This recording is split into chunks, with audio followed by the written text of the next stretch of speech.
What's going on out there, YouTube? This is SCL0320 representing JVS. So, I know you guys have been waiting for me to actually react to this. This and probably the Walking Dead Season 8 trailers.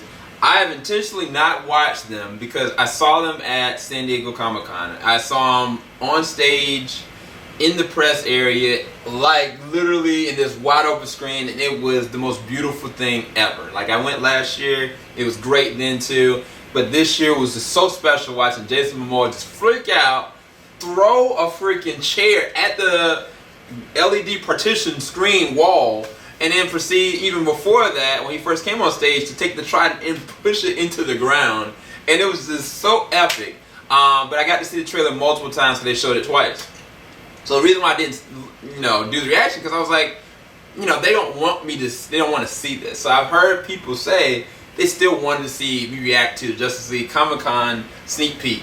So I'm going to do that, and then after that, I'm going to do another reaction for the Justice League. Technically the fourth trailer, because this is considered the third, but the other one considered the fourth because this is the one that is in theaters for the general audience to actually see. So when I'm not sure what's going to be movies will be premiering for WB, but that's the one that's going to be in the movie theater so everybody can see it this Friday.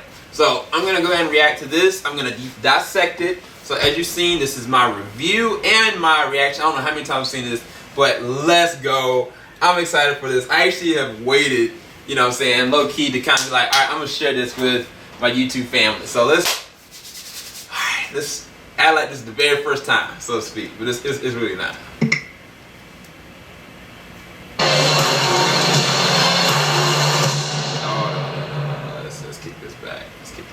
Gotta do it right. I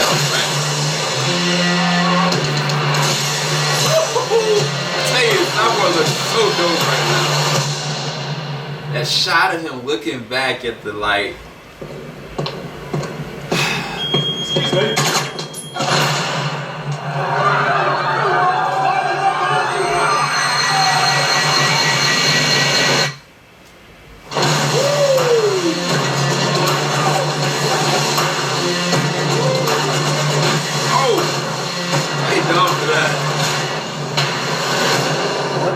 This weekend, Diana? Me? Nothing very interesting. The world remains in mourning after the death of the I didn't see that. Superman somewhere back. It's a flying way around the world. And where's the God of that? The mass vigilante has been a no-show. So Batman's been out the fold. Age of heroes who never come again. It has to. He's been preparing, probably. And then the thing is, they just said that Lex Luthor is in Arkham Asylum. I don't have any more time. Something is coming. Mother box. Woo! Boy, that axe looks serious. No protectors here.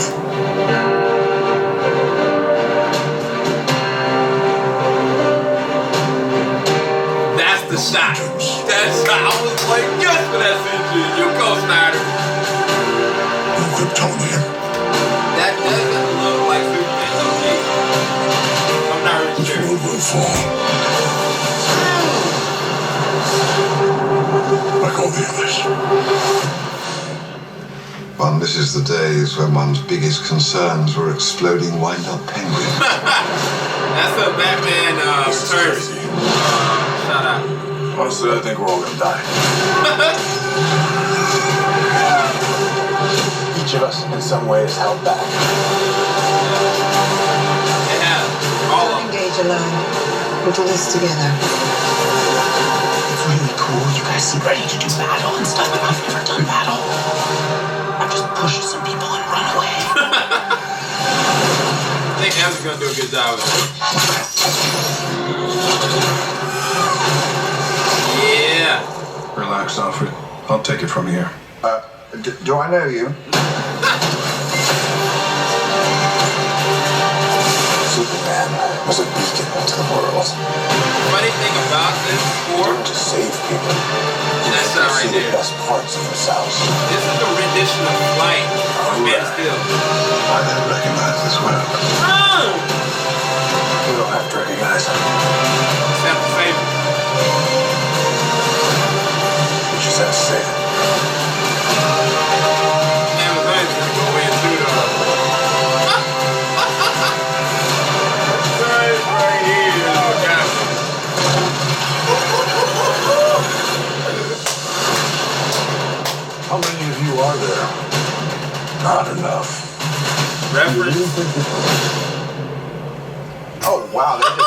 They really just vanish. Huh? Oh. That's rude.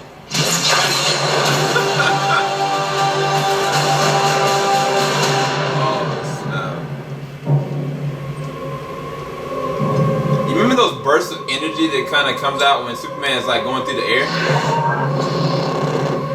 He's outside. Alfred is outside. He's not in the Batcave. You said you'd come. Now let's hope you're not too late. And see, that looks like red. I don't know, because the reality is it actually could be Captain Marvel. Everybody is really, their opinion is that it's definitely Superman. Superman's back, but I feel like for Batman to be looking at what looked like a scale model of either Superman, could be Supergirl, that he was trying to analyze how he could bring him back to life. I feel like that's the only reason why he would look at like a visual silhouette of Superman if he was analyzing the body, trying to do something with it. And honestly, I think the thing that they put in the ground in Kansas is Superman's body, and then the thing, of course, that's at the memorial was definitely not his body. So I'm curious to see if somebody else took his body or how they're going to actually bring Superman back. But of course, Superman's going to come back for the movie. But at that end shot, that could easily be Captain Marvel. That could be the fake out of that specific moment. But they've already stated that Jeff Johns was like, if you are a Man of Steel fan or Superman fan, you're going to love what Justice League is going to actually bring to the fold of this actual film. Other character references, like I said in the very beginning, they actually referenced that Lex Luthor isn't Arkham. If you did not look at the Ultimate Cut of Batman vs Superman, you wouldn't know that, because there's never that altercation, in between the very end with Batman and Lex that was really needed. So they've already stated that Jesse Eisenberg is going to be Lex Luthor in Justice League. He's also going to be back in this. I think that what they could easily do, not only bringing in the Amazons, but I think that they could bring in all the other collective people that are tied to these other movies. So I think that Jonathan Kent's going to make a return. I think that Jor-El's going to make a turn. For Superman to be reborn, there have to be like his father and his connection going back. You know what I'm saying? In addition to that, looking at the trailer again, Alfred said, "I hope," and then of course the newspaper said, "A world without hope." So that could be an easy reference. But to me, I feel like that's a fake out. Like, this the same exact thing. They just didn't want to show Superman. I think that's kind of like, meh. So looking at it again in HD, that's definitely not Green Lantern. I wish it really was. But I think that Hal Jordan or, the one before Hal Jordan is going to make an appearance. The only thing is that Steppenwolf said there are no protectors. There are no lanterns. He didn't say one. He said lanterns. He said there's no Kryptonian. We've already known from a comic book standpoint that Kara Zor-El, I guess, was born 3,000 years ago. She was in the pod. She got out, but she could be still cryogenically frozen somewhere, or possibly, Darkseid could have her. Who really knows what they're actually gonna play this out looking like? But all I can say is that Steppenwolf, from a visual standpoint, looks menacing. His voice sounds awesome. And I think that another thing that people aren't realizing is that they could easily bring back Doomsday. Doomsday could easily make a return, because Doomsday is something that always regenerates. Like, that's one of the things about the Kryptonian physiology, is that they can easily go and just, come back in a different kind of way. So I think that Doomsday it's not over with Doomsday. If Superman's coming back, it's not over with the Doomsday. So I think there's gonna be another round 2 with that.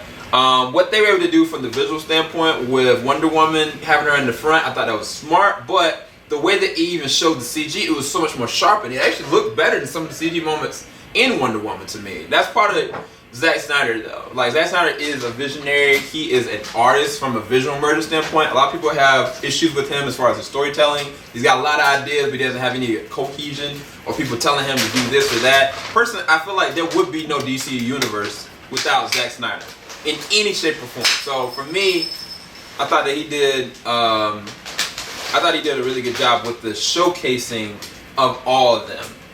This trailer is very different than the first one. So just Joss Whedon and him collaborating together with this, that's the way that I'm going to look at it. I'm not going to take it as Joss Whedon's like, all right, I'm going to take the ball and I'm going to run with it. No, I think they've been working with it hand in hand. They want to make this the best Justice League movie, that it's not only from the fans that love it, you know, but also the critics. Like, I think that they want to have that fusion where Joss Whedon is always good with connecting characters and dynamics, and Zack is always better on visuals and scope and like that lore. So bringing them together, I think that's what this trailer to me embodied that. That showed like Danny Elfman's influence with Hans Zimmer's craft as far as even with the trailer music. The visuals where it's a lot more lighter, more visceral. It's not as like dark necessarily until when it's actually dark, when, you know, of course Steppenwolf comes down. And then looking at it from Snyder's standpoint, that those visuals for Cyborg are just great now. That shot with Jason Momoa going down surfing on this parademon, it was just amazing. So I mean, for me, I haven't, like I said, taken the time to dissect this the way that I wanted to. I've had so much going on, so I haven't had any real time to actually go into it with you guys. But I definitely loved the Justice League trailer. To be honest with you though, my favorite trailer this year was actually Stranger Things. And then I think second is a tie between Bright and this. I'm not sure which one is my favorite, but I loved this trailer. So I'm gonna, like I said, I'm gonna check out the new trailer they just released out. Just yesterday. It's gonna be the one that's in the theaters. See if there's any like different cues that I did pick up from this one. I think that there is, but I guess we'll find out in just a little bit. So I'll talk to you guys later. Keep it locked. JVS Gonna Stop. Let me know in the comment section below if you enjoyed this. Be sure to leave a like. Peace, everybody.